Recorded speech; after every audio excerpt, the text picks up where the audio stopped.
தொழில்நுட்பம் 21ஆம் நூற்றாண்டின் ஆரோக்கியம் மற்றும் சுற்றுச்சூழல் நிலைத்தன்மையின் ஒரு பரிமாணம் குறித்த 3 நாட்கள் நடைபெறும் சர்வதேச பயிலரங்கம் கோவையில் துவக்கம். கோவை கொங்குநாடு கலை அறிவியல் கல்லூரியில் இன்று CRI, SBR மற்றும் CAS 9 தொழில்நுட்பம் 21ஆம் நூற்றாண்டின் ஆரோக்கியம் மற்றும் சுற்றுச்சூழல் நிலைத்தன்மையின் ஒரு பரிமாணம் குறித்த 3 நாட்கள் நடைபெறும் சர்வதேச பயிலரங்கம் தொடங்கி வருகின்ற 11ஆம் தேதி முடிய 3 நாட்கள் நடைபெறும். இந்த பயிலரங்கத்தை லண்டன் வெஸ்ட் மினிஸ்டர் பல்கலைக்கழக பேராசிரியர் கல்பனா சுரேந்தர்நாத் தொடங்கி வைத்தார்.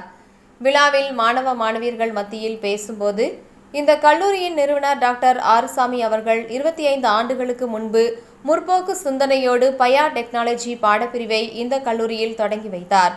நான் இந்த உயர்ந்த நிலைக்கு வர காரணம், இங்கு இந்த பாடப்பிரிவை எடுத்து படித்ததன் பலனாக இந்த உயர்ந்த நிலைக்கு வந்துள்ளேன். அதற்காக நிறுவனர் டாக்டர் ஆறுசாமி அவர்களை பாராட்ட வேண்டும்.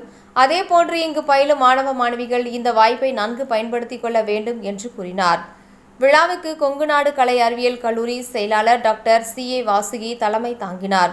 விழாவிற்கு வந்திருந்த அனைவரையும் கல்லூரியின் பேராசிரியர் விஷ்ணுபிரியா வரவேற்று பேசினார் என்பது குறிப்பிடத்தக்கது.